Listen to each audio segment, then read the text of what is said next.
تعلم على العلماء حتى تعرف الإسلام صحيحا.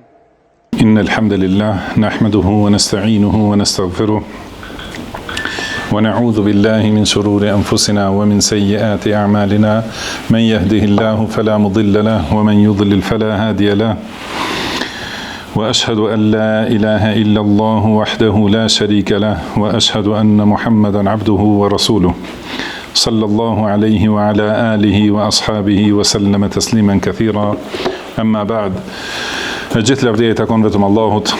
Atë falenderojmë, e lavdrojmë dhe I shprehim lavdi, prej Tij kërkojmë ndihmë dhe prej Tij kërkojmë falje. Kërkojmë mbrojtje tek Allahu nga keqja e vetes sonë dhe nga të këqijat e veprave tona. Kë udhëzon Allahu s'ka kush e devion dhe kë e devion Allahu s'ka kush e udhëzon. Dëshmoj se nuk ka të adhuruar të drejtë përveç Allahut një, I cili nuk ka ortak dhe nuk ka rival, dhe dëshmoj se Muhamedi është rob dhe I dërguar I Tij. Selavatet dhe selamet e shumta të Allahut qofshin për të, për familjen e tij dhe të gjithë shokët e tij, si dhe të gjithë ata që ndjekin udhën e tyre deri në ditën e gjykimit. Mëtej, o Zoti ynë Ti je I lartësuar dhe I pastër nga çdo emet, ne nuk dim asgjë posa asaj që na ke mësuar Ti, në të vërtetë Ti je I gjithdituri, I urti. O Allah, na bëj të dobishme atë që na ke mësuar, na mëso atë që na bën dobi, na shto diturinë, na përmirëso gjendjen tonë të tërësi dhe mos na lër të mbështetur në vetët tona asnjë çast. Vazhdojmë me leximin e librit El Adabul Mufrad të autorit Imam Abu Abdillah Muhammad ibn Ismail al-Bukhari, I cili ka lindur në vitin 194 dhe ka vdekur në vitin 256 të Hijretit. Allahu e mëshiroft dhe falt atë, na falt ne prindrit tanë, mësuesit tanë dhe të gjithë muslimanët dhe muslimanet, besimtarët dhe besimtaret, të gjallët dhe të vdekurit. Në temën e radhës jemi ku ka thënë autori rahimahullah bab al-baghi. Do të thënë temë që ka të bëjë me sulmin e padrejt, ose do të thënë ajo që quhet në gjuhën tonë si bulizim, do të thënë sulm ndaj të tjerëve, shkelje të drejtës ose rahatisë të tjerëve. Çka ka ardhur, do të thënë prej çka ka përmbledhur disa prej haditheve në këtë temë. Ka thonë حدثنا أبو نعيم قال حدثنا فطر قال عن أبي يحيى قال سمعت مجاهدا عن ابن عباس رضي الله عنهما. Pra me këtë zinxhir ka transmetuar nga Mujahidi, I cili thotë kam dëgjuar Ibn Abbasin radhiyallahu anhuma se ka thënë law anna jabalan bagha ala jabalin ladukka al-baghi. Pra ka thënë sikur edhe një kodër t'i bëj padrejtësi ose ta sulmoj padrejtësisht kodrën tjetër, do t'ishte shembur dhe do t'ishte shkatruar ajo sulmuesja. Do të thënë ajo kodër ose ai mal që I bën padrejtësi malit tjetër. Me këtë ka fillu autori rahimahullah, do të thënë me këtë fjalë të Abdullah ibn Abbasit radhiyallahu anhuma, që tregon për ndalimin e ashpër në Islam, do të thënë lidhje me padrejtësinë dhe sulmin ndaj të pafajshmëve, ose t'i hipet mbi kokë të dobtit e kështu me radhë. Do të thënë padyshim se Allahu subhanahu wa taala ka ndalu padrejtësinë dhe sulmin mes krijesave, padrejtësisht e ka ndaluar dhe bëhet fjalë për krijesat që kanë obligime dhe ndalime. Do të thënë ato që kanë përgjegjësi, që janë prej këtyre krijesave tani në këtë botë janë njerëz dhe xhinët. Edhe mirë po, kuptohet se krijesa tjera, kafshët ose gjallësa tjera, shpesë të kështu me radhë, nuk janë të urdhëruar, do të thënë të kryejnë obligime, ose nuk kanë ndonjë gjë që e kanë haram dhe që kanë përgjegjësi për ta. Mirë po, sa I përket padrejtësisë, edhe është përmendur në hadith, edhe nëse dy desh, do të thënë kur janë grindur, do të thënë në ditën e kiametit do t'i merret hak atij që ka qenë pa brir kundër atij me brir. Do të thënë padrejtësia nuk lihet për askënd prej krijesave. Madje edhe nëse kishte ndodhur, do të thënë te krijesat e ngurta, si edhe malet e fuqishme, nëse I bëjnë padrejtësi njëri tjetrit, Domethënë nëse do të kish pas mundësi të ndodh, do të ishte marr hak prej atij që ka bërë padrejtësi. Edhe ai, domethënë mali sulmues që ka bërë padrejtësi, do të ishte shembur dhe do të ishte shkatruar për shkak të padrejtësisë së tij. Edhe gjithashtu kjo tregon se mos mendoj njeriu se nëse është i fuqishëm, mund të bëj çka do në këtë jetë, se pa marrë parasysh sa është fuqia e tij, nuk është si fuqia e maleve, se ka thënë Allahu innaka lan takhriqa al-ardha wa lan tablugha al-jibala tula.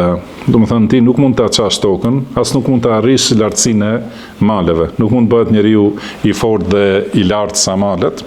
Prandaj mos i rritet mendja. Pra gjitha këto duhet t'i ketë parasysh muslimani, sepse Allahu subhanahu wa ta'ala ka thënë inna Allaha ya'muru bil adli wal ihsani wa ita'i dhil qurba. Do të thënë Allahu urdhron për drejtësi në secilën çështje. Do të thënë ti je i drejtë, përfshin çdo gjë, do të thënë edhe nëse bëhet fjalë për drejtësinë mes fëmijëve tu ose mes fëmijëve tu ose drejtësi, do të thënë mes punëtorëve tu ose do të thënë secilën çështje ku mund të gjykojë njeriu, në secilën imtësi është i urdhëruar për drejtësi. Wal ihsan, edhe gjithashtu bamirësi, do të thënë që ti marrë të gjitha çështjet me të mirë, madje si ka thënë pejgamberi sallallahu alaihi wasallam, edhe kur ta therrni kafshën, therrni në mënyrën më të mirë, që është më lehtë dhe më qetësuese për të. Wa ita'i dhil qurba, gjithashtu Allahu ka urdhëruar që të shpenzohet dhe t'u jepet afërmve. Wa yanha, dhe Allahu ndalon ashpër anil fahsha, do të thënë prej mëkateve të rënda ose prej turpeve, wal munkar, edhe çdo gjë që është e keqe, wal baghi, edhe prej kësaj padrejtësisë, do të thënë sulmit të pafajshmëve. Do të thënë vetëm ai që ka fuqi mendon se vetëm mund të sulmojë ose të jep mbi kokë dikujt, ose t'ia marr pasurinë, ose t'ia shkel nderin e kështu me radhë. Do të thënë të gjitha këto i ndalon Allahu i lartësuar. Prandaj kjo fjalë e Abdullah ibn Abbasit tregon për qortimin e rënd në Islam për baghi, do të thënë për padrejtësinë ose sulmin e të pafajshmit, dhe gjithashtu është friksim për njeriu, aleikum selam. Friksim, do të thënë që mos bjerë në këtë mëkat të rënd. Po ashtu sqarohet me këtë fjalë drejtësia e plot e Allahut subhanahu wa ta'ala. Dhe se Allahu i ndihmon atij që i bëhet pa drejtësi. Pa marrë parasysh, do të thënë Allahu e kthen hakun nga i padrejti ose nga shtypsi te ky shtypuri, ose tek ai të cilit i është bërë padrejtësi. Edhe si tham madje edhe nëse ky i padrejti është që nuk është do të thënë nuk i drejtohet atij shpallje. Do të thënë edhe nëse bëhet fjalë për kafshët, po edhe për sendet e ngurta, do të thënë nëse mendohet që mund t'i bëj padrejtësi dhe një sendi tjetër, do të i merret haku edhe bëhet drejtësia e plot. Në hadithin tjetër thot autori Imam Bukhari rahimahullah, حدثنا محمد بن سلام قال أخبرنا إسماعيل بن جعفر عن محمد بن عمرو عن أبي سلمة عن أبي هريرة رضي الله عنه أن رسول الله صلى الله عليه وسلم قال تمثان ترانسميتون أبو هريرة رضي الله عنه سيد رجوري الله صلى الله عليه وسلم كفان احتجت النار والجنة تمثان كان دباتور أو kanë polemizuar zjarri dhe xhenemi dhe xheneti. Faqalet an-nar yadkhuluni al-mutakabbiruna wal-mutajabbirun. Ka thënë xhenemi tekun vinë mendjemdhënjt dhe arrogantët. Dhe domethënë hyn tekun ata që kanë pas fuqi dhe që kanë pas arrogancë dhe i kanë shtypur të tjerët. Kurse xheneti thotë وقالت الجنة لا يدخلني إلا الضعفاء والمساكين. Ka thënë xheneti thot domethënë tekun hyn vetëm të dobtit dhe të varfrit. فقال للنار هذا الله سبحانه وتعالى i ka thënë xhehenemit anti adhabi antaqimu biki mimman shi'tu. Domethënë ti je dënimi im dhe me ty domethënë e dënoj ose hakmerem kundër kujt dua unë, dhe i ka thënë xhenetit anti rahmeti arhamu biki man shi'tu. Domethënë ti je mëshira ime dhe me ty e mëshiroj këtë dua unë. Pra këtu është përmendur se banorët e xhehenemit, nuk ka dyshim se te banorët e xhehenemit janë vetëm njerëz me mendjemadhësi, me arrogancë, me padrejtësi, për këtë domethënë është e qartë. Mirë po, çka do të thotë që në xhenet hyn vetëm të dobtit dhe të varfrit? A do të thotë se pasanikët ose ndonjë pushtetar që ka qenë i drejtë nuk mund të hyjnë në xhenet? Pra nuk është qëllimi se nuk hyn në xhenet, mirë po këtu dobësia është për qëllim modesti. Domethënë si ka thënë Allahu subhanahu wa taala i ka përshkruar besimtarët e mirë, domethënë në veçanti sahabët e pejgamberit sallallahu alaihi wasallam, ka thënë për ta edhillatin ala almu'minin, ose në përgjithësi për sahabët, në përgjithësi për besimtarët. Do thotë është kjo ajet që ka thënë Allahu, nëse dikush prej jush largohet prej islamit, Allahu do të sjell tjetër popull ose tjerë njerëz që besojnë Allahun në kështu me radhë dhe që janë të butë ose të përulshëm ndaj besimtarve. Domethënë nuk ka arrogancë dhe nuk tregon fuqi ndaj besimtarve. Besimtari i mirë nuk tregon fuqi ndaj besimtarve dhe është i fuqishëm dhe krenar ndaj mosbesimtarve. Domethënë edhillatin ala almu'minina izzatin ala alkafirin. Domethënë që janë domethënë sikur me qenë i dopt ndaj besimtarit. Edhe e fal, edhe e duron, edhe domethënë nuk hakmerret, do thotë është ndaj besimtarit sikur me pas dobësi. Domethënë në këtë kuptim dobësia është e lëvduar. Do thotë ose dhull, përulësia, këtë kuptim është i lëvduar, i përult dhe i dobët para besimtarit. Edhe i friksuar nga një njeri që mund t'i kesh bërë padrejtësi. Sepse me të vërtet njeriu që beson Allahun dhe ditën e gjykimit friksohet shumë nga një njeri të cilit i bën padrejtësi, nëse ka ndodhur. Prandaj ruhet që mos ketë njerëz, mos ekzistojnë njerëz të cilëve u ka bërë padrejtësi, sepse fuqia e tyre është e madhe, nga se ata e kanë ndihmë Allahun subhanahu wa ta'ala. Dhe ka thonë pejgamberi sallallahu alaihi wasallam ittaqi da'wat al-madhlum, do të thonë ruhu prej lutjes së atij që i bëhet padrejtësi, sepse mes tij dhe Allahut nuk ka pengesë. Do të thonë mes lutjes së tij dhe Allahut nuk ka pengesë, por lutja e tij plotësohet. Prandaj ruhu që mos shkaktosh dikujt t'i bësh padrejtësi dhe ai të lutet kundër teje. Në këtë kuptim, do të thonë besimtari është i përulur dhe i dobët para besimtarve, pra falës, durimtarë kështu me radhë, e izzetin ala al-kafirin, por krenar dhe të fuqishëm kundër mosbesimtarve. Nuk është i dobët nëse vjen puna të takohet me mosbesimtarin. Nuk vahet, domethënë me të vërtetë palaço, nuk e merr çiftelin aty ti këndoje mosbesimtarit, por tregon krenari, fuqi me fenë e Allahut, edhe është i fuqishëm, edhe nëse është puna, domethënë edhe nëse vjen situata në gjendje lufte, gjithashtu atëherë besimtari është i fuqishëm, edhe nuk friksohet nga lufta, nuk friksohet nga mosbesimtarët, por është i fuqishëm, i fortë, krenar dhe i vendosur kundër mosbesimtarëve. Këta janë cilësitë e mira që i ka lëvdu Allahu subhanahu wa ta'ala, dhe siç ka ndodhur në një prej luftave të pejgamberit sallallahu alaihi wasallam, një prej sahabeve ka ecur para ushtrisë mosbesimtarëve me krenari dhe si me mendjemadhësi, domethënë. Dhe ka thonë pejgamberi sallallahu alaihi wasallam, këtë ecje e urren Allahu, përveç në këtë vend, domethënë vetëm për t'i treguar fuqi mosbesimtarëve. Pra Ky është kuptimi se si është besimtari I dobët ose banorët e xhenetit, si janë të dobët dhe të varfër. Nuk do më thonë se nuk ka në xhenet të fuqishëm në trup, për shembull, ose në pushtet, ose pasanik. Do më thonë, padyshim se ka prej pasanikëve të mëdhenj që janë në xhenet.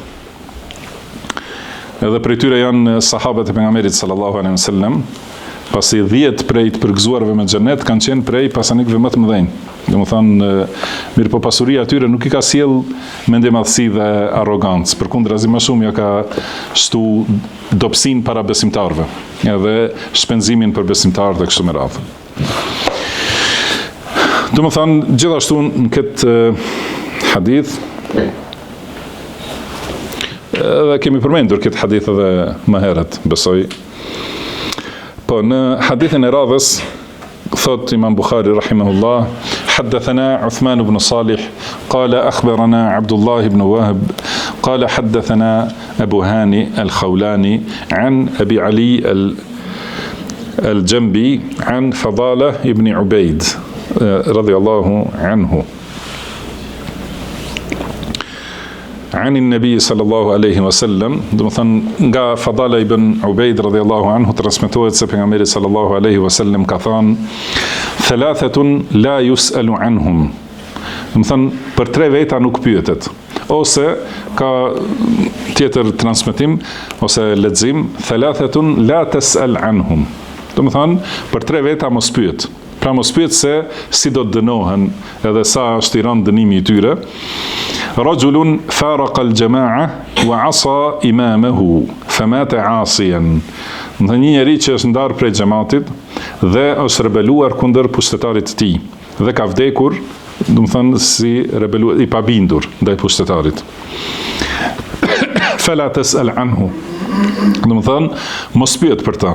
Pra se çfarë dënimi të rënd ka ai dhe se si do të dënohet. Wa amatun aw 'abdun abiqa min sayyidihi. Edhe një robresh ose një rob, do të thënë një skllave ose një sklav që ka ikur, është aratisur nga zotëria I tij. Do të thënë ai robi që ik edhe del, do të thënë nga zotëria pa leje.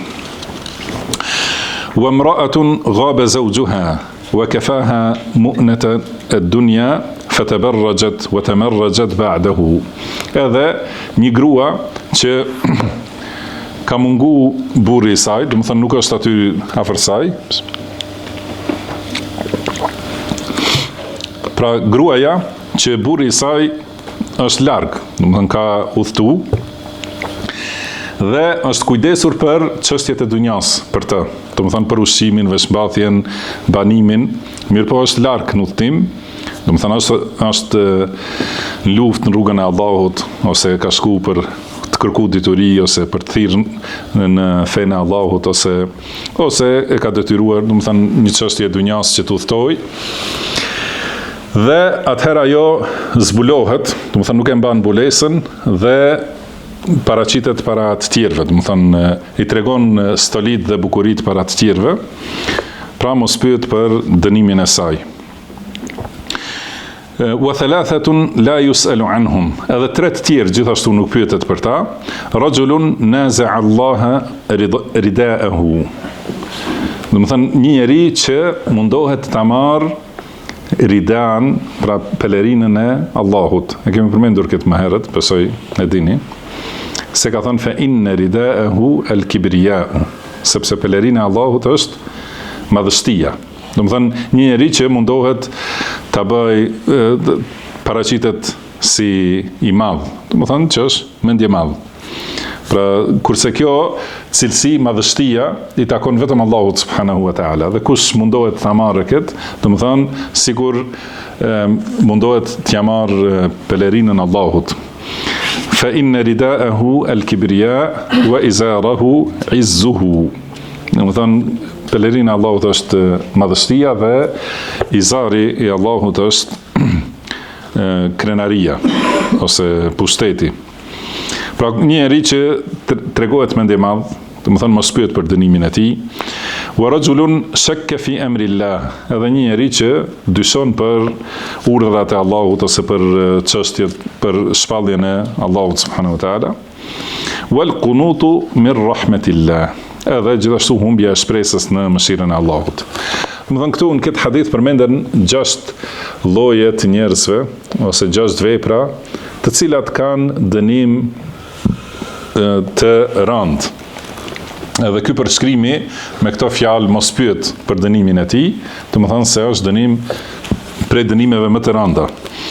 E para, çështja është mosbindja ndaj pushtetarit musliman, sepse bindja ndaj pushtetarit është obligim në secilën çështje, përveç nëse të urdhron pushtetari për mëkat.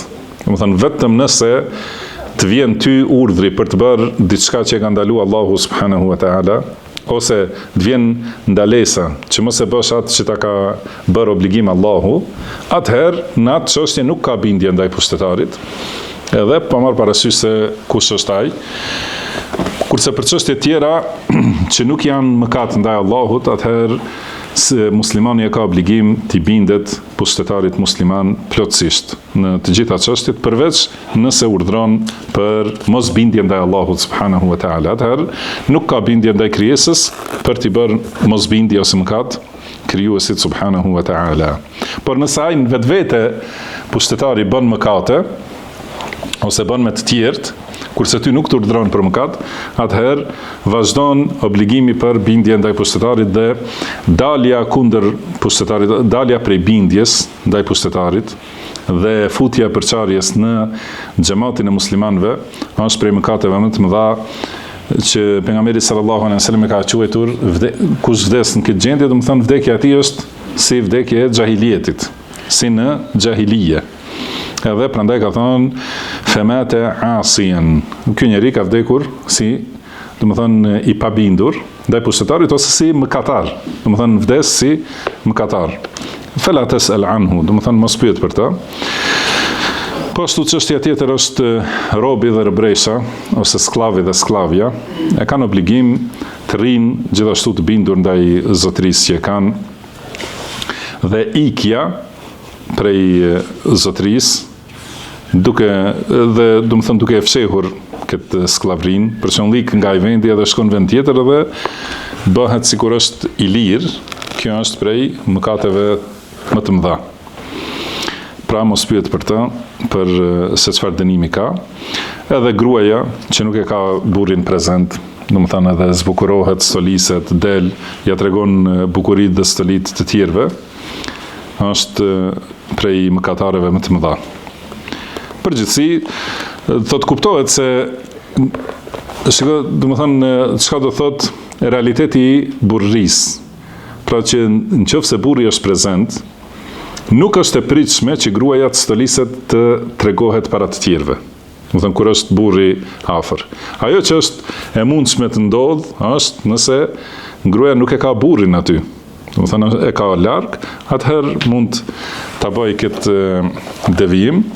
Edhe mëkati i saj është shumë mëkat i madh. Mirpo, kjo duhet ta kuptojë secili burr që kur është prezent, pra nuk guxon të ndodhë që gruaja e tij të dalë pa mbulesë ose e stolisur, e zbukuruar dhe tu tregohet tu shfaqet ose tu reklamohet të tjerëve. Dhe ajo që për cilën është tema këtu është, do thotë, mendemadhësia. Njeriu që do ta marrë këtë cilësi që i takon vetëm Allahut subhanahu wa taala. Do të thonë të tregohet i madh. Kjo është e vërtet ose e sakt vetëm te Allahu i lartësuar. Ai është i madhi dhe nuk ka të madh krahas atij subhanahu wa taala. Çdo gjë përveç tij është e vogël. Do të thonë dhe Allahu subhanahu wa taala është më i madhi, edhe kush do të shitet si i madh, tregohet si i madh, do të thonë sigur është shtyr me Allahun subhanahu wa taala në këtë çështje. Prandaj dënimi i tij është shumë dënim i rëndë. Dhe çështja tjetër është dyshimi në fjalët e Allahut. Do të thonë kur njeriu e di se kjo është fjalë prej librit Allahut, do të thënë është që ka shpall Allahu dhe dyshon ose në vërtetësinë e fjalëve të Kuranit, ose dyshon në urtësinë, do të thënë e urdhrit të Allahut, do të thotë pse të ketë urdhëruar Allahu ashtu, ose pse është ky ligj, do të thënë dyshon a është dobishëm ose jo. Kjo është prej çështjeve që e nxjerrin njeriu prej Islamit. Edhe me këtë bëhet mosbesimtar. Dhe nëse nuk pendohet nga kjo, është përgjithmonë në zjarrin e xhehenemit. Dhe gjithashtu mëkati tjetër i gjashti që është përmendur këtu është humbja e shpresës në mëshirën e Allahut subhanahu wa taala. Pasi mëshira e Allahut është gjithëpërfshirëse, edhe njeriu e sheh çdo ditë mëshirën e Allahut. Edhe njeriu ekziston nga mëshira e Allahut subhanahu wa taala. Atëherë, kush është ai që e humb shpresën për falje ose për mëshirë në ahiret, përveç se njeriu me të vërtetë që është i shkatruar, si ka thënë Allahu subhanahu wa taala, innahu la ya'asu min rauhillahi illa alqaumul kafirun. Domethënë prej mëshirës Allahut dëshpërohen, dhe me ke humbin shpresën të mëshira Allahut vetëm njerëzit mosbesimtar. Po ashtu ka thënë wa man yaqnut min rahmeti rabbih illa ad-dallun. Do të thënë kush ka mundësi ta humb shpresën në mëshirën e Zotit të tij, përveç se të devijuarve. Vetëm të devijuarit, do të thënë e humbin shpresën në mëshirën e Allahut subhanahu wa taala. Sahabiu që e transmeton këtë hadith është Fadale ibn Ubejd ibn Nafidh ibn Qais al-Ansari, al-Ausi, do të thënë prej fisit Aus, është prej sahabëve të mëdhenj, ka marrë pjesë në marrëveshjen e Ridwanit në Hudejbije. Gjithashtu ka marrë pjesë në luftën e Uhudit dhe të gjitha luftrat pas luftës Uhudit me pejgamberin sallallahu alaihi wasallam. Pastaj pas vdekjes pejgamberit sallallahu alaihi wasallam është shpërngulur në Sham dhe do të thënë Muawiya radhiyallahu anhu i ka dhënë pozitë të rëndësishme këtij sahabiu, ka vdekur në vitin 53 të Hijretit radhiyallahu anhu. Përfitimet nga ky hadith i përmendëm, do të thënë këto 6 mëkate që janë të rënda dhe kanë dënim të rënd.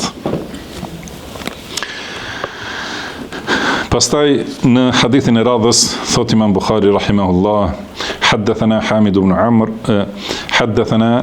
بن عمر قال حدثنا بكار بن عبد العزيز عن أبيه عن جده عن النبي صلى الله عليه وسلم قال. Do të thonë me këtë zinxhir transmeton nga sahabiu Abu Bakra. Do të thonë jo nga Abu Bakri, po sahabi tjetër Abu Bakra radhiyallahu anhu. Prej tij do të thonë transmeton Bekar ibn Abdul Aziz nga babai i tij dhe ai nga gjyshi i tij Abu Bakra radhiyallahu anhu. Dhe ai transmeton nga pejgamberi sallallahu alaihi wasallam se ka thënë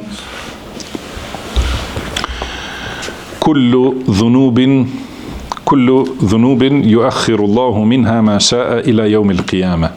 Do thënë për të gjitha mëkatet Allahu e vonon dënimin për ato që do ai në ditën e gjykimit. Do thënë për secilin mëkat ka mundësi që Allahu e vonon dënimin për ditën e gjykimit. Illa al-baghi, përveç padrejtësisë ose sulmit të padrejtë ndaj të pafajshmëve. Wa uquq al-walidain, edhe sjellja e keqe me prindrit, au qati'at ar-rahim, ose shkputja lidhjeve familjare, yu'ajjilu li sahibiha fi ad-dunya qabla al-maut. Do të thënë për këto 3 mëkate i vjen dënimi me do e mos në dunja para vdekjes. Pra ky hadith gjithashtu tregon se dënimet për mëkate mund të jenë dënime të dunjas dhe dënime për ahiret. Do të thënë për secilin mëkat ka mundësi të ketë dënim në dunja dhe ka mundësi, do të thënë padyshim, do të thënë ka dënim për ato mëkate edhe në ahiret. Por për këto mëkate patjetër do të ketë dënim në dunja. Do të thënë sipas këtij hadithi çdo mëkat tjetër ka mundësi dënimi i dunjas të lihet. Pra nuk e dënon Allahu njeriu në dunja, ndonjëherë mund të jetë i falur, ndonjëherë mund të jetë edhe në gjendje më të keqe, i përshkallëzuar për t'u thelluar në mëkate. Dhe atëherë dënimi në ahiret, nëse do Allahu e dënon njeriu, nëse do e fal për gjitha mëkatet. Përveç për këto 3 mëkate, me do e mos do t'i vijë dënimi edhe në dunja, para vdekjes. Edhe ato janë kjo padrejtësia, do thot padrejtësia ndaj njerëzve dhe sulmi i padrejt ndaj njerëzve, do të thënë duke ndejt njeriu pa asnjë faj, do të thënë që sulmohet me fjalë në nderin e tij, ose me vepra në nderin e tij, ose në pasurinë e tij, ose në trupin e tij, do të thënë të gjitha këto janë pra padrejtësia që e ka ndaluar Allahu, wa yanha 'anil fahsha'i wal munkari wal baghi. Do të thënë Allahu i ka ndaluar mëkatet e fllihura ose mëkatet e turpshme, munker edhe çdo vepër të keqe dhe padrejtësinë ose sulmin e padrejt. Po ashtu ka thënë Allahu, qul innama harrama rabbi al fawahish ma dhahara minha wa ma batan. Do të thënë thuaj, Zoti im i ka ndaluar mëkatet e fllihura, ato që i duken dhe ato që janë të fshehta, wal ithma, edhe secilin gjina, wal baghya bighayri al haqq, edhe sulmi i padrejt, do të thënë ndaj njerëzve pa faj, pa ndonjë hak, ose si dhe themi në disa rajone bil ghayri haq, bighayri al haqqi. Edhe një prej këtyre formave të baghjit, do të thënë të këtij sulmi të padrejtë, është gjithashtu edhe shkaktimi i kryengritjeve ose rebelimit kundër pushtetarëve, sepse atëherë do të ketë shumë sulme mes njerëzve dhe shumë padrejtësi mes njëri tjetrit, do të thënë siç kanë bërë Khawarijt që nga kohët e hershme, që nga koha e Aliut radhiyallahu anhu, edhe deri në kohën tonë, do të thënë në këtë mënyrë. Ka disa që dalin fizikisht kundër pushtetarit, edhe ka disa që dalin vetëm me nxitje. Do të thënë vetë nuk marrin pjesë në luftë, por vetëm i nxisin të tjerët për rebelim kundër pushtetarit, dhe këta si quhen? A di dikush? Khawarij, çfarë? Qaadiyya, do të thënë ose qaida. Do të thotë el qaida. Do të thënë Khawarij të ulur, do të thënë. Jo si Al-Qaida që është, sepse ata me vepra kanë bërë khuruj, por ata të tjerë që nxisin, do të thënë khurujin, quhen ata janë më të rrezikshmit, do të thënë më të këqij se vetë ata personalisht, do të thënë fizikisht që marrin pjesë në rebelim dhe në luftë kundër muslimanëve, Allahu na ruaj. Çështja e tretë që u përmend këtu është, ose çështja e dytë, do të thënë. E dyta do thotë mëkati i rëndë i sjelljes keqe ndaj prindërve. Do thënë kjo mirësjellja ndaj prindërve është e urdhëruar në argumente të shumta. Por jo vetëm që urdhërohet dhe urdhri për të sjellë mirë ndaj prindërve është urdhër shumë i lartë, se ka përmendur Allahu subhanahu wa taala më një herë pas hakut të tij, ka thënë wa qada rabbuka alla ta'budu illa iyyahu wa bil walidayni ihsana. Do të thënë Allahu ka gjykuar pra prej razit që mos adhuroni askënd përveç tij dhe me prindrit silleni mirë.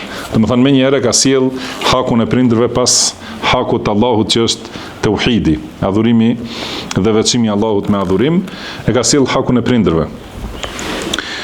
Por do thotë ky urdhër është përsëritur në disa ajete, por gjithashtu edhe është përsëritur shumë herë ndalimi i të kundërtës.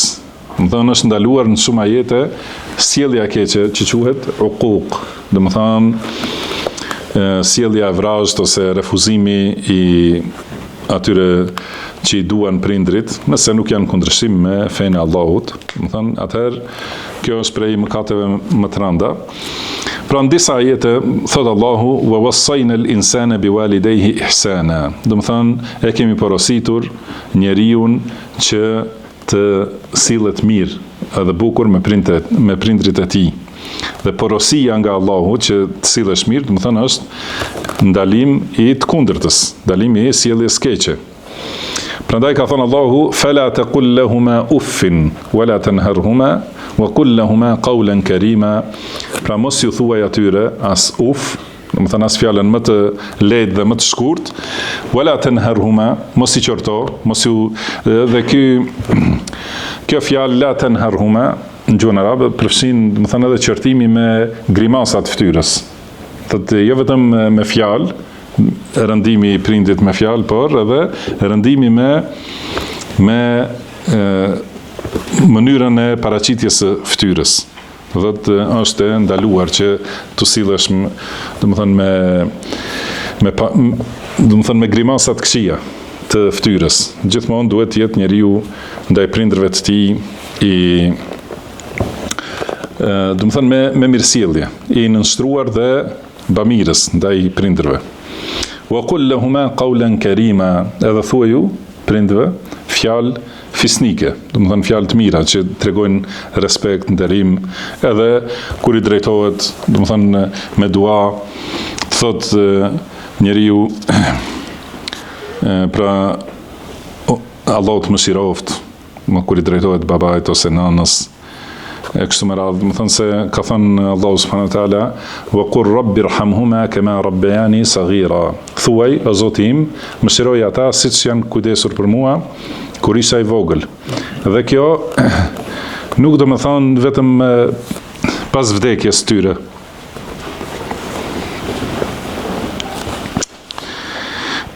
Kjo lutje, do të thonë, duhet të jetë gjithmonë. Edhe kur janë prind gjallë, vazhdimisht njeriu duhet thotë o Allah, o Zoti im, mëshiroj ata siç janë kujdesur për mua kur isha i vogël. Edhe pa marrë parasysh cila është gjendja e prindërve. Edhe nëse janë mosbesimtar, gjatë jetës së tyre lejohet të kërkohet mëshirë për ta, që Allahu t'i mëshiroj dhe t'i udhëzoj. Pas vdekjes, nëse vdesin në kufër, atëherë nuk lejohet të kërkohet falje për ata, as nuk lejohet, do të thonë, të kërkohet mëshirë për ata. Prandaj lutuni ju që keni gjallë prind më shumë, do të thonë që Allahu t'i mëshiroj, edhe ata që kanë vdekur në Islam, e lutim Allahun që t'i mëshiroj me mëshirën e tij të gjerë.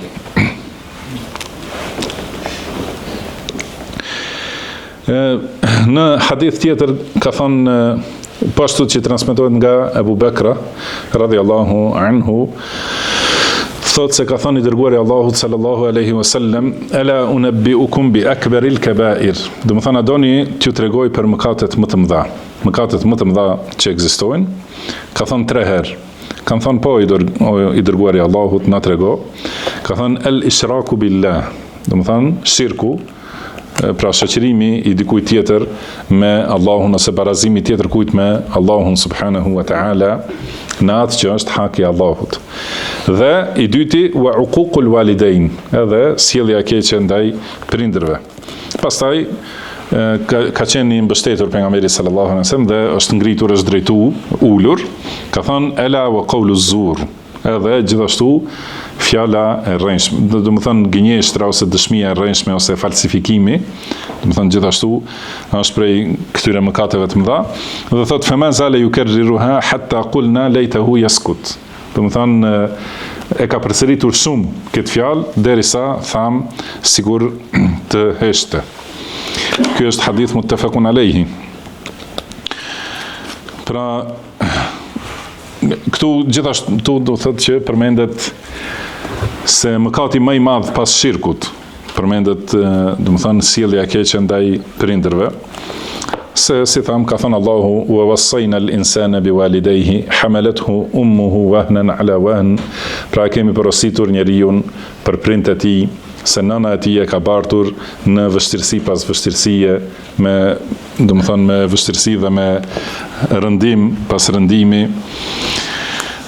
Ka thënë anishkur li wali walidayka ilayya al-masir. Do të thonë, më falëndero mua, thot Allahu, më falëndero mua dhe prindrit e tu. sepse dhe kthimi është tek unë. Pra e ka përmendur gjithmonë Allahu hakun e prindërve pas hakut të tij subhanahu wa ta'ala. Gjithashtu transmetohet nga Abu Huraira radhiyallahu anhu se një njeri ka ardhur te pejgamberi sallallahu alaihi wasallam i ka thënë: "Ya Rasulullah, man ahaqqu an-nas bi husni sahabati?" O i dërguari i Allahut, kush është njeriu më meritor për sjelljen time të mirë? Ka thënë ummuk, ka thënë nana jote. Pastaj ka thënë kush? Ka thënë nana jote. Pastaj kush? Nana yte. Pastaj kush? Ka thënë pastaj baba yt. Do të thonë pra sjellja e mirë nëse nuk është ndaj prindërve, çfarë dobi e ka nëse ka sjellje të mirë ndaj të tjerëve. Thënë nëse njeriu do ta përmirësoj moralin dhe ta korrigjoj sjelljen, duhet të jetë numër 1 pra të tregohet kjo sjellje e mirë ndaj prindërve, pastaj vijnë të tjerët. Edhe në radhë të parë ndaj nanës. Po ashtu transmetohet nga Abdullah ibn Mas'ud radhiyallahu anhu se ka thënë: Sa'altu an-nabiy sallallahu alaihi wasallam ayyul amali ahabbu ila Allah, cila është vepra më e mirë, thotë kam pyetur pejgamberin sallallahu alaihi wasallam, cila është vepra më e dashur tek Allahu. Ka thënë as-salatu ala waqtiha, do të thënë namazi në kohën e vet. Ka thënë pastaj cila? Ka thënë thumma birrul walidain, do të thënë pastaj vjen bamirësia ndaj prindërve. Pastaj ka thënë cila? Ka thënë pastaj el jihadu fi sabilillah. Do të thënë pastaj lufta në rrugën e Allahut. Pra bamirësia ndaj prindërve është më e madhe se lufta dhe sakrifikimi i jetës, do të thënë për ngritjen e fesë së Allahut subhanahu wa ta'ala. Se ka ardhur një njeri te pejgamberi sallallahu alaihi wasallam dhe ka thënë du të luftoj bashkë me ty, me të dërguarin e Allahut sallallahu alaihi wasallam. Dhe i ka thënë si, a ke prindër? Ka thënë po. Dhe i ka thënë si i ke lënë? Ka thënë i lash duke qarë. Dhe pasi ka shku djali në luft, i ka lënë duke qarë. Ka thënë kthehu dhe bëj të qeshin si që ke bërë të qajnë. Ose ka në tjetër hadith që ka thënë fefihi ma fejahid. Do më thënë tek ata bën xihad. Do më thënë te bamirësia dhe sjellja e mirë me prindrit. Aty është xihadi më i madh. Po ashtu ka thënë pejgamberi sallallahu alaihi wasallam el-walidu awsatu abwabil janna. Babai është dera e mesme e xhennetit. Fa in shi'ta fa adhi' dhalika al-bab aw ihfazhu. Pra nëse do, ruaje këtë derë, do të thënë që të hysh në xhenet përmes kësaj dere ose humbe. Do të thënë është zgjedhja yte. Tjetra çështje që është përmendur është ndalimi i shkputjes së lidhjeve familjare. Do të thënë pra ato që janë obligim të ruhet lidhja me ta dhe të mbahen raportet mira me ta. Nëse i shkput njeriu është prej mëkatarëve të mëdhenj. Ka thënë Allahu subhanahu wa taala fa hal asaytum in tawallaytum an tufsidu fil ardi wa tuqatti'u arhamakum. Do të thënë a doni ju nëse i largoheni pra përkujtimit shpalljes që ka sjell Allahu, që pastaj të bëni prishje në tokë dhe ti shkputni familjet, do të thënë ti shkputni lidhjet familjare. Po ashtu ka thënë kur ka tregu Allahu për mosbesimtarët dhe njerëz të këqij, ka thënë walladhina yanquduna ahda Allahi min ba'di mithaqihi wa yaqta'una ma amara Allahu bihi an yusal. Do të thënë ata që prishin marrveshjen e Allahut pasi ajo është përforcuar.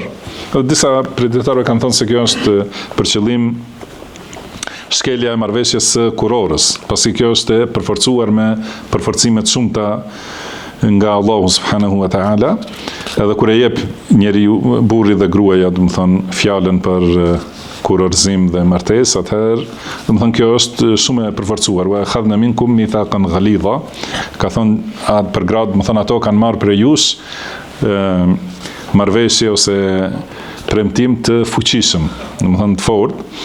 Pra ata që shkelin marrveshjen ose premtimin që ja kanë dhënë Allahut, pasi është përforcuar ai, wa yaqta'una ma amara Allahu bihi an yusal, dhe që i shkputin ato që ka urdhëruar Allahu të lidhen, do të thonë të mbahen lidhet familjare, ata shkputin, do të thonë ata janë për njerëzve të dënimit të rëndë. Dhe gjithashtu ka thënë pejgamberi sallallahu alaihi wasallam, khalaqallahu al-khalqa falamma faragha minhu qamat ar-rahim. Do të thënë Allahu i ka krijuar krijesat dhe kur ka mbaruar me krijimin e tyre, atëherë është ngritur pra lidhja familjare, edhe i ka thënë Allahu subhanahu wa taala, pra është kapur për arshin e Allahut, ose si ka thënë pejgamberi sallallahu alaihi wasallam, edhe i ka thënë Allahu pra çka do ti, ka thënë unë mbrohem te ti nga shkputja. Pra kjo lidhja familjare ka kërku mbrojtje te Allahu nga shkputja, dhe kush kërkon mbrojtje te Allahu, padyshim se është i mbrojtur. Ka thënë Allahu, ela tardajn an asila man wasalaki wa aqta'a man qata'aki. Do të thënë, a je e kënaqur që kush e mban lidhjen me ty, unë ta mbaj lidhjen me të, dhe kush e shkput lidhjen me ty, unë ta shkput lidhjen me të. Do të thënë, pra kputja e lidhjes së Allahut me njeriu, thotë është kputja e mëshirës dhe mbrojtjes dhe suksesit e kështu me radhë. Dhe këto tri çështje, do të thënë, janë që sjellin dënimin dunja, nëse e shkelen. Por gjithashtu edhe kujdesi për këto është që sjell mirësi, shpërblime në dunja para ahiretit. Ka thënë pejgamberi sallallahu alaihi wasallam, men sarrahu an yubsata lahu fi rizqihi wa an yunsa'a lahu fi atharihi. Do të thënë, kush do që t'i zgjerohet rizku, t'i zgjerohet furnizimi dhe pasuria, dhe t'i zgjatet jeta, atëherë fel yasil rahimahu. Do të thënë, le t'i ruaj lidhjet familjare. Atëherë shtohen të mirat edhe në dunja, përveç këtyre shpërblimeve të shumta në ahiret. Pastaj në hadithin e radhës, thot Imam Bukhari rahimahullah, حدثنا محمد بن عبيد ابن ميمون قال حدثنا مسكين بن بكير الحذاء الحراني عن جعفر ابن برقان عن يزيد بن الأصم قال سمعت أبا هريرة رضي الله عنه يقول. مثلا ما كنت زنجير تشد جوم transmeton Imam Bukhari nga Abu Huraira radhiyallahu anhu se ka thënë, yubsiru ahadukum al-qadhata fi 'ayni akhihi wa yansa al-jidhla aw al-jid'a fi 'ayni nafsihi. Do të thënë, pra jemi edhe më tutje në temën e sulmit të padrejt, edhe padrejtësisë ndaj njerëzve. Ka thënë Abu Huraira, si ka mundësi që dikush prej jush e sheh atë, si thon cifël, a thon cifël? Ju njerëz të gjuhës që thotë Hoxha Semir. Si e sheh ciflën në syrin e vllajt tënd dhe nuk e sheh trarin në syrin tënd. Pra, do të thënë, ti ke tmeta më të mëdha, të shumta, edhe ato i anashkalon, edhe sigur nuk i sheh. Edhe e sheh një pikë të vogël të vllajit.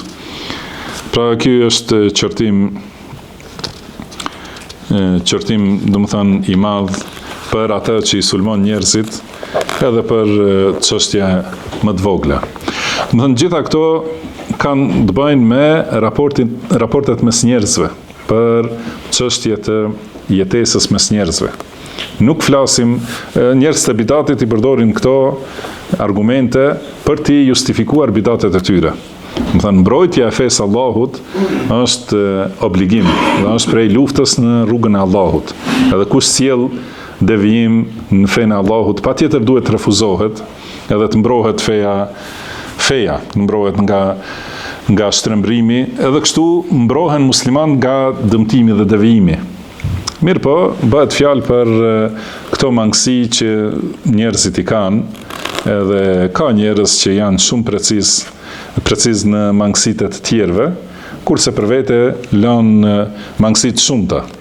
Edhe kjo është prej cilësive të munafikëve, si është përmendur nga sahabët ose edhe në hadithe, do të thënë që e sheh atë gabimin e vogël, do të thënë një cifël të vogël, sheh në syrin e vllajt tënd, dhe nuk e sheh atë trarin e madh që ke në sy.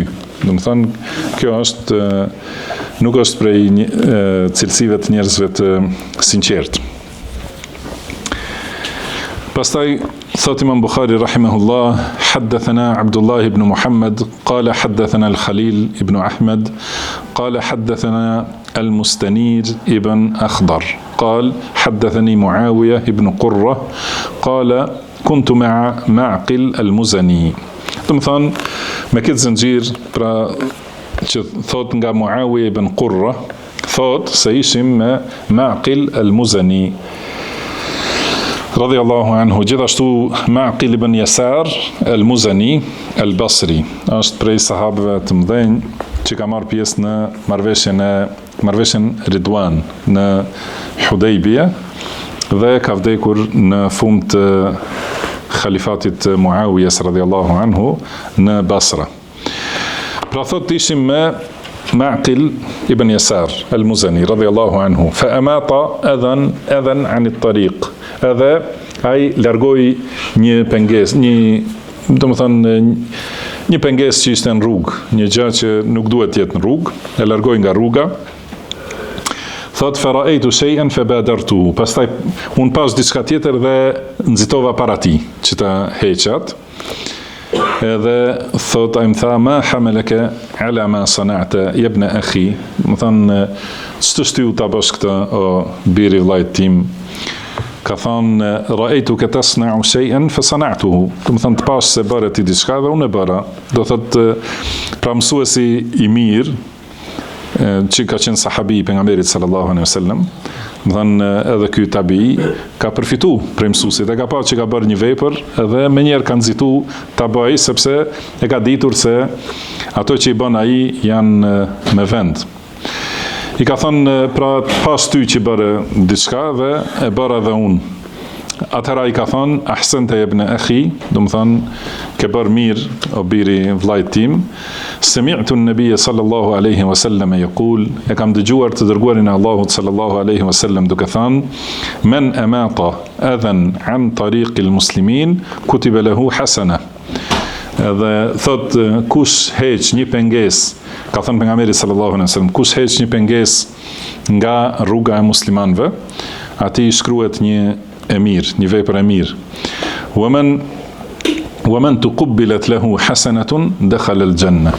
Dhe kujt i pranohet një vepër e mirë, do të thonë hyn në xhennet. Pra vetëm nëse pranohet një vepër e mirë, atëherë njeriu është i shpëtuar. Për këtë shkak selefët, do të thonë, janë kujdesur dhe janë brengosur për pranimin e veprës, më shumë se sa për bërjen e veprës. Sepse Allahu ka thënë innama yataqabbalu Allahu minal muttaqin. Pra Allahu pranon prej të devotshmëve. Edhe kanë thënë disa prej selefëve, sikur ta dija se Allahu ma ka pranuar një se do të kisha dëshiruar të vdes në atë moment. Do të thënë nëse e di se vetëm një vepër, sado që e vogël pranohet tek Allahu, atëherë mjafton ajo për të shpëtuar te Allahu subhanahu wa ta'ala. Dhe një prej këtyre veprave, do të thënë është bamirësia ndaj muslimanëve në përgjithësi dhe largimi i çdo pengese që është në kundërtën me sulmin e padrejtë, që do thotë edhe nëse hedh pengesa në rrugën e muslimanëve, do të thonë je sulmues me pa të drejtë ndaj muslimanëve. Por largimi është prej veprave të mira dhe është prej veprave të imanit, se ka thënë pejgamberi sallallahu alaihi wasallam el-imanu bid'un wa sab'una shu'ba, do të thonë imani është 73, do të thonë deg, dhe më e mira, më e vlefshme e këtyre degve është fjala la ilaha illallah, dhe më e ulta e këtyre degve është largimi i pengesave prej rrugës. Dhe turpi gjithashtu është një prej degve të imanit. Do të thonë, pra largimi i një pengese prej rrugës muslimanëve, nëse flasim për udhën në për cilën shkelin muslimant, do të thënë largimi i pengesave është prej veprave të mira. Edhe është prej veprave të imanit. Atëherë kuptohet se largimi i pengesave të tjera, largimi i pengesave të bidatit, devijimit, shirkut, është vepër edhe më e vlefshme dhe është luftë në rrugën e Allahut subhanahu wa ta'ala. Është transmetuar nga Abu Huraira radhiyallahu anhu gjithashtu se pejgamberi sallallahu alaihi wasallam ka thënë: "Bainama rajulun yamshi bi tariqin wajada ghisna shawkin fa akhadhahu fa shakara Allahu lahu fa ghafara lahu." Do të thonë, një njeri ka qenë duke ecur nëpër rrugë dhe ka pa një deg me gjemba në rrugë, e ka marrë, e ka hequr dhe Allahu ka qenë mirënjohës për këtë vepër dhe ja ka falur mëkatet. Po ashtu transmetim tjetër thotë se pejgamberi sallallahu alaihi wasallam ka thënë: "Marra rajulun bi ghisn ose bi ghusni shajara ala dhahri tariq." Do të thonë, një njeri ka kaluar, ka pa një deg me gjemba në rrugë. Ka thonë: "Wallahi la anhayanna hadha anil muslimina la yu'dhihim." Ka thënë, wallahi do ta largoj këtë që mos u pengoj muslimanëve. Fa adkhala al-janna. Edhe kjo e ka futur në xhennet, transmeton Muslimi. Në transmetim tjetër, ky hadith thotë: "Laqad ra'aytu rajulan yataqallabu fil jannati fi shajaratin qata'aha min dhahri at-tariq." Thotë një kampanje njeri duke qarkulluar, duke u kënaqur në për xhennet për shkak të një peme që e ka prerë, do të thonë sepse ka qenë pengesë në rrugë. Kanat tu'dhi an-nas, u ka penguar njerëzve kjo pemë ose degët e saj, i ka prerë, i ka hequr, do të thonë e ka pastruar rrugën për musliman dhe për shkak të kësaj, do të thonë rrotullohet dhe lëviz në për xhennet. Dhe kurse vënia e pengesave në rrugë është, do të them, prej veprave të këqija që ka mallku, janë njerëz të mallkuar, ata që sjellin pengesa në rrugën e muslimanëve në përgjithësi. Pra, elusim Allahun subhanahu wa taala që ta përmirësoj moralin ton, sepse nuk i përmirëson ato askush përveç tij dhe të na largoj prej moraleve të këqija, se nuk na largon ato askush përveç tij. Wallahu a'lam wa sallallahu wa sallama ala abdihi wa rasulihi nabiyina Muhammad. Subhanaka Allahumma wa bihamdika ashhadu an la ilaha illa anta astaghfiruka wa atubu ilaik. Wa akhiru da'wana anil hamdulillahi rabbil alamin.